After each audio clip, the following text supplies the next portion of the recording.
Setiap malam di dalam apartemennya, Jimmy selalu mendengar melalui dinding dengan stetoskop, menyadap percakapan pasangan di sebelahnya. Merasa tidak puas, hanya mendengar saja. Jadi ia mengebor sebuah lubang kecil di dinding dan memasang kamera tersembunyi. Suatu hari, berharap melihat sesuatu yang romantis, ia malah melihat sekelompok orang merencanakan penggalian terowongan untuk merampok sebuah bank. Terowongan itu akan melewati tepat di bawah apartemennya. Ia juga menyaksikan sang pemimpin geng membunuh salah satu anak buahnya tanpa ampun. Melihat itu, Jimmy ketakutan dan hampir menelepon polisi. Tetapi kemudian seorang pria tua masuk ke ruangan. Betapa terkejutnya ia saat mengetahui pria itu adalah kepala polisi sekaligus otak di balik perampokan itu. Jimmy sadar ia tidak bisa mempercayai polisi. Seketika sebuah ide gila muncul di dalam pikirannya. Ia akan mencuri dari para pencuri. Para perampok berencana menggunakan gerobak kecil untuk menggerakkan uang curian melalui terowongan. Jimmy berencana menggali lubang di lantainya, dan ketika gerobak melintas di bawah apartemennya, ia akan meraih uangnya lalu menutup rapat lubang itu. Karena ia kesulitan bergerak, Jimmy sempat berpikir meminta bantuan orang yang tinggal di atas. Tetapi kemudian, ia menyadari sesuatu. Suara penyewa di atas terdengar persis seperti wanita yang selama ini ia dengarkan melalui dinding setiap malam.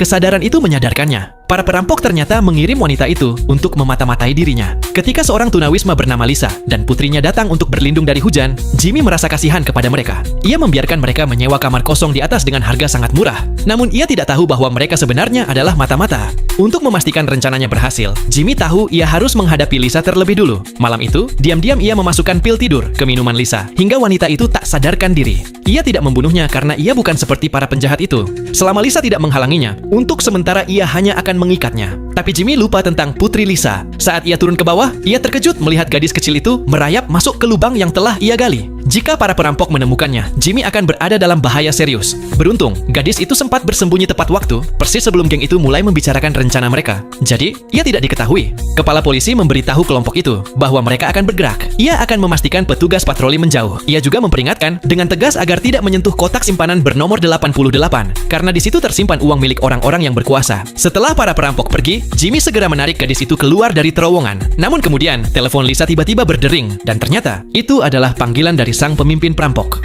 Nah, cuplikan adegan dari film bernuansa thriller ini bisa kalian saksikan dengan judul At the End of the Tunnel 2016.